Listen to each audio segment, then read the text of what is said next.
내가 이거를 계획했고 이게 좋다고 생각을 했어도 과감히 아이를 위해서 그걸 좀 포기할 수 있는. 그렇죠? 내가 그걸 네. 준비했고 네. 그 재료를 사놨고 그 교구를 사놨는데 아이가 관심을 안 보이면 내가 그거를 굳이 억지로 앉혀놓고 아이랑 하려고 해도 우리 아이는 잠깐 관심을 보일 수는 있지만 사실은 다시 본인이 하던 거를 찾아서 하게 되거든요. 네. 그런 자극에 많이 노출된 아이들은 선택을 잘 못해요. 누군가가 제시해주지 않고는 선택을 잘 못하거든요. 그런 환경에 많이 놓여있다 온 친구들은 선생님 저 뭐 해야 돼요? 놀이를 잘 찾지 못하거나 스스로 뭐를 원하는지 모르거나 아이들한테 길러줘야 하는 능력은 누군가 너한테 너 이거 해? 이렇게 하는 거야? 알려주기 이전에 내가 스스로 난 여기서 지금 무엇을 할 수 있는지 나는 무엇을 하고 싶은지 그걸 찾아낼 수 있는 사람이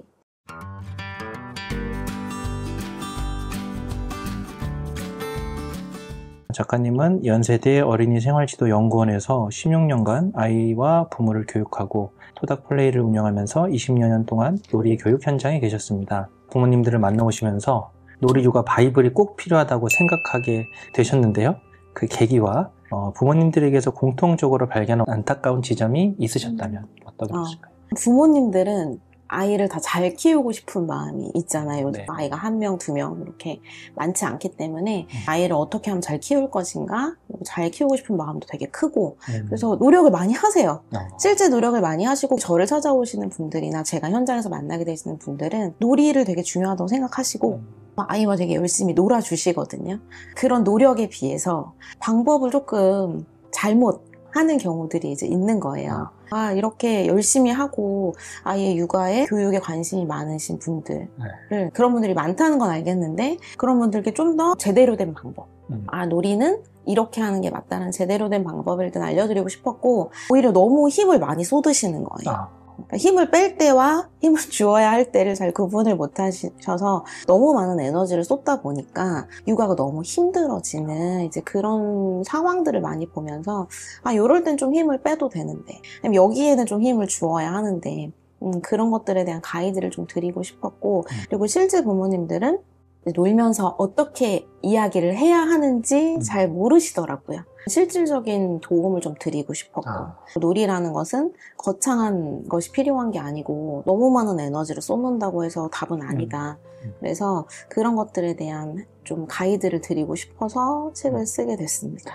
힘을 뺀다, 힘을 너무 많이 준다. 어떤 데서 힘을 준다고 볼 수 있을까요? 그러니까 예를 들어 아이와 놀아야지 라고 하면 일단 뭘 준비해야지 부터 엄마들은 그래서 막 예를 들어 무슨 카드를 만든다든지 아니면 뭐를 막 세팅을 해놓는다든지 필요한 걸 산다든지 이런 데서부터 많은 에너지를 쏟는 거예요. 그리고 내가 무언가를 준비했기 때문에 그걸 아이와 함께 어떠한 목표를 향해서 나아가려고 하는 거예요. 그러다 보면 아이는 그 방향으로 가지 않을 수도 있고 그것은 결국은 엄마가 주도하는 놀이가 되기 때문에 사실 그거는 진짜 놀이라고 볼 수 없는 것들이거든요. 힘을 빼야 되는 부분은 사실 아이가 무슨 놀이를 좋아하는지 좀 관찰하고 기다려주는 부모 역할을 해야 하는데 엄마가 과한 불필요한 에너지를 쓰다가 엄마는 이미 함께 놀아주어야 할 때 정말 상호작용이 필요한 순간에는 그런 것들을 놓치게 되는 잘못된 방향으로 자꾸 끌고 가게 되는 엄마가 목표한 바가 있기 때문에 방향성을 잘못 잡고 가는 경우 똑같은 에너지를 쓰더라도 같은 방향으로 가야 쉽게 가잖아요. 그럴 수 있는 방법이 분명히 있는데 이제 엄마들은 육아를 잘하고 싶은 마음에 우리 아이를 잘 키우고 싶은 마음에 그 약간 쉽고 바른 길보다는 어려운 길로 돌아가는 이제 그런 케이스들을 이제 현장에서 많이 봤고 그런 것들을 실제 고민을 하시고 또 제가 해결책을 드렸을 때 훨씬 더 좋은 효과를 보고 좀 더 쉬워졌다 이런 말씀을 많이 하시니까 그런 것들을 좀 책으로 많이 전달을 해드리고 싶었고 어떤 놀이가 좋다 이런 놀이들을 많이 알더라도 실제 그 놀이를 할 때 어떻게 말을 해야 하는지 아이에게 어떤 질문을 해야 하는지 이런 것들을 잘 모르고 어려워하시더라고요. 그래서 그런 것들을 좀 많이 담으려고 노력을 했고요. 육아의 목표, 육아를 잘하려고 한다라는 목표는 있는데 돌아간다고 하셨는데 그 목표가 다 좀 비슷한 목표가 뭐예요? 육아의 목표가? 제가 아까 그 목표를 말씀드린 네. 거는 놀이의 목표. 좋은 육아를 위해서 놀이를 하는 건데 아이들의 발달을 돕기 위해서 엄마들이 이제 놀이를 하잖아요. 네. 그러니까 우리 애가 그 시기에 그 연령에 필요한 뭐 예를 들어 언어적인 능력, 뭐 인지, 사회 정서, 신체 어떠한 능력들을 발달시키기 위해서 놀이를 하거든요. 근데 사실은 놀이를 하다 보면 저절로 그 능력들이 길러지게 되는 거예요. 근데 엄마들은 이제 이 능력을 기르기 위한 놀이를 목표를 먼저 세우고 아이와 이제 놀이를 시작하기 때문에 나는 목표를 세웠는데 아이가 그대로 안 따라갈 경우 거기에서 오는 약간 실패, 좌절, 왜 나는 이렇게 육아가 어렵지? 이렇게 되는 거거든요. 엄마가 앞서가거나 목표를 먼저 세워놓으면 놀이를 할 때 그런 점에 있어서 실패의 확률도 커지고 오히려 육아가 어렵다고 느껴지는 경우도 있고 그렇게 되는 거거든요. 제대로 놀이할 수 있는 방법을 알면 내가 어떠한 목표를 세우고 거창한 준비를 하지 않아도 아이는 저절로 그러니까 놀이만 잘해도 아이는 스스로 잘한다라는 제대로 된 놀이를 해줄 수 있는 부모의 역할이 굉장히 중요하다. 근데 실패를 할 수밖에 없잖아요. 목표를 성취 못해서 실패라고 생각하는데 사실 실패가 아닐 수 있는 거네요. 그럼요. 엄마가 잘 논 거랑 아이가 잘 논 거랑 놀아준 거랑 이게 좀 간극이 있을 거 아니에요. 실패라고 하는 거는 엄마 기준에서의 실패가 되는 거네요. 아이는 사실 잘 놀았을 수도 있는 건데. 네, 엄마 기준에서 실패인 이유는 엄마는 이걸 하고 싶었는데 아이가 그거에 관심을 안 보일 때 그러면 엄마는 어떤 느낌이 드냐면 왜 내 말을 안 듣지? 이렇게 생각이 드는 거예요. 엄마가 이걸 하자고 지금 준비를 했는데 엄마는 뭐 선긋기를 하고 싶어서 아이랑 준비를 했어요. 아이는 그거에 흥미를 안 보일 수 있잖아요. 그게 관심이 없으면 안 할 수 있는 선택권이 있는데 엄마가 느끼기에는 이거 앉아서 지금 엄마가 하자고 했는데 아이가 안 한 내 말을 안 듣는 아이가 되는 거. 네, 그렇게 되는 거거든요. 그런 목표를 세우는 거에 되게 조심해야 하는 거죠. 이 놀이를 만약에 많이 알고 있으면 확실히 도움은 될 것 같아요. 그쵸. 이 놀이를 얘가 안 하려고 그래. 그러면 바로 딴 거로 바꿔서 놀이를 많이 알고 있는 것은 좋은데 그 놀이를 아이에게 제안하거나 제시할 때 우리 아이의 흥미에서부터 시작해야 하거든요. 그런데 엄마들은 우리 아이의 흥미에서부터 시작하기보다는 이게 필요하다고 하니까 이게 발달에 좋다고 하니까 이것을 해야 한다고 하니까 아니면은 뭐 옆집 엄마나 SNS에서 봤는데 걔가 이걸 하니까 재밌어 보이니까 거기서 이게 효과가 있다고 하니까 그런 이유들로 아이에게 그 놀이를 제공하거나 제안했을 때 우리 아이는 흥미를 안 보일 수 있는 거예요. 그래서 그런 것들을 실패의 확률을 줄이기 위해서는 제대로 된 놀이를 시작하는 것이 좋다. 그런 방법적인 면에 있어서 엄마들이 잘 모르기 때문에 먼저 앞서가고 먼저 목표를 세우고 시작을 하면 내 말을 안 듣지? 아니면 이렇게 산만하지? 왜 집중을 못하지? 이렇게 아이를 평가해버리는 일들이 많이 생기거든요. 근데 사실 그런 아이가 아닌데 실수하는 경우들이 굉장히 많이 있어요. 책을 통해서 도와드리고 싶었죠.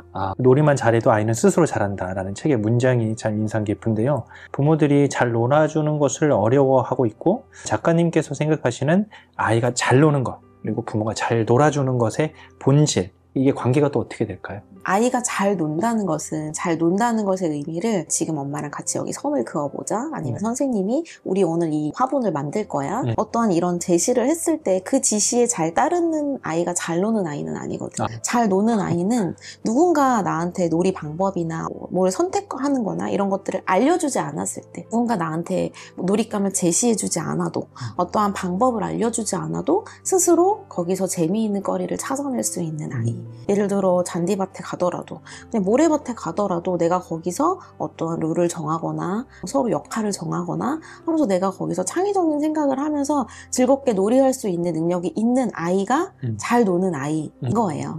그런 능력을 길러주어야 하는데 엄마들은 잘 놀아주고 싶은 욕심에 놀아준다고 생각하기 때문에 일단 부담을 갖고 들어가고 놀아주어야 하기 때문에 그러니까 놀아주어야 한다는 생각에 미리 먼저 준비를 하거든요. 거기에서 내가 무언가를 주고 하고 시작하는 거예요, 엄마들은. 우리가 잘 노는 아이에 대한 목표랑 멀어지는 거죠. 아무것도 주지 않아도 심심해도 좀 뒹굴어도 아이가 그 속에서 스스로 생각해내고 찾아낼 수 있는 능력을 길러주어야 하는 거. 그게 잘 노는 아이. 기르는 방법인데 엄마들이 잘 놀아주는 부모가 되어야지 라고 생각하는 순간 무언가를 주어야지 하고 들어가니까 그 갭이 점점 벌어지는 거죠. 잘 노는 아이로 기르고 싶으시다면 우리 아이가 무엇에 흥미를 보이는지, 우리 아이가 무슨 놀이를 하고 싶어 하는지를 보셔야 돼요. 놀이 어떤 환경을 마련해 주는 건 좋아요. 네. 집에서도 아이의 발달에 적합한 놀잇감을 제공을 해준다든지 네. 그런 환경을 제공해 주는 거는 좋지만 그런 환경 속에서 무엇을 하고 싶어 하는지, 무엇을 먼저 흥미를 보이는지 이런 것들을 조금 관찰하시고 기다려 주시는 게 사실 첫 번째 부모의 역할이거든요. 엄마가 아이가 무엇을 좋아하는지를 조금 봐주시고 기다려주는 역할이 가장 첫 번째인데요. 내가 잘 놀아줘야지 라는 마음으로, 그러니까 놀아준다 라는 의미로 아이와 함께 시간을 보내면 엄마는 내가 무언가를 주어야 한다고 생각하는 거예요. 무언가를 제시해야 한다고 생각하는 거예요. 우리 아이가 무슨 놀이를 하는지 내가 지원해준다. 우리 아이가 무슨 놀이를 좋아하는지 내가 옆에서 그것을 같이 지켜봐 준다. 이렇게 접근을 하면 부담이 줄어들잖아요. 훨씬 내가 무언가를 해야지 라는 마음보다 내가 우리 아이가 무엇을 좋아하는지 관찰하고 얘가 무엇을 먼저 선택하는지 봐야지 아이 옆에서 지켜본다면 엄마도 부담이 줄어들고 엄마도 에너지를 덜 쓸 수 있고 맞는 방향이라는 거예요. 이렇게 했을 때 아이는 스스로 선택할 수 있고 내가 무엇을 좋아하는지 알고 그 놀이를 주도해 나갈 수 있는 능력이 생기는 거거든요. 우리 아이가 잘 노는 아이가 되길 원한다면 놀아주어야지 라는 생각보다는 우리 아이는 무슨 놀이를 좋아하지? 우리 아이는 무엇을 먼저 하고 싶어 하지? 우리 아이는 어디에 흥미를 보이지? 내가 그것을 조금 지켜봐주는 부모가 되는 것이 더 맞는 방향이다. 시작은 아이가 좋아하는, 아이가 선택하는 것에서 시작하지만 만약에 우리 아이가 난 오늘 블럭놀이를 할래 라고 해서 블럭놀이를 선택했다면 엄마도 옆에서 그 블럭놀이를 같이 해주었을 때 그때 아이는 같이 논다는 느낌을 받는 거예요.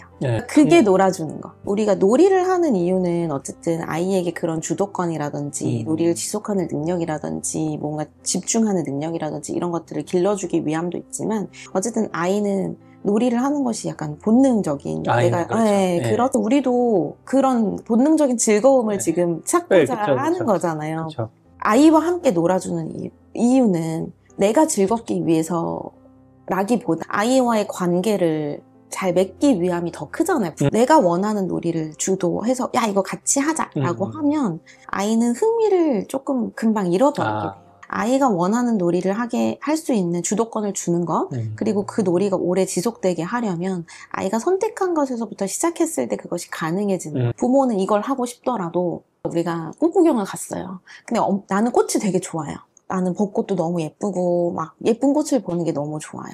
근데 우리 아이는 꽃에 관심이 없을 수 있잖아요. 부모들이 대부분은 이건 이름이 뭐고 막 이래요. 근데 애가 관심이 없고 애는 막 바닥에서 돌멩이 흙 파요. 그러면은 막 엄마가 빨리 오라고 재촉하거나 이렇게 되는 거잖아요. 목적이 어디, 만약에 내가 내 꽃구경을 하러 갔다 이러면은 괜찮을 수 있지만 우리는 그 시간을 같이 즐겁게 보내는 게 또 우리의 관계 맺기의 목표이기도 하니까 그런 것들을 생각해 봤을 때는 부모님들께 드리는 말씀은 내가 원하는 거를 아이한테 자꾸 제시하고 유도하고 이야기했을 때 아이들은 금방 흥미를 잃어버립니다. 내가 친구를 만났으면 야 나는 이게 좋은데 할 수 있잖아. 근데 아이들의 경우에는 내가 좋아하지 않은 것들은 오래 지속할 수 있는 능력이 부족한 거죠. 그래서 내가 좋아하는 거를 했을 때 훨씬 그것을 지속할 수 있는 길어지기 때문에 그 능력을 길러주기 위해서는 아이가 좋아하는 놀이를 함께 해주었을 때 그런 능력들을 기를 수 있고 또 하나는 그렇게 했을 때 엄마 아빠가 내 마음을 되게 잘 아는구나. 나 오늘 엄마 아빠랑 되게 즐겁게 놀았어. 우리 엄마 아빠 너무 좋아. 이런 경험이 쌓이는 거거든요. 그런 목적에서도 아이가 좋아하는 놀이를 함께 해줄 필요가 있는 거죠. 오늘 하기로 한 놀이를 하려는 목표, 그거는 놀아주려고 하는 부모의 입장이고 갭이 있을 수 있잖아요.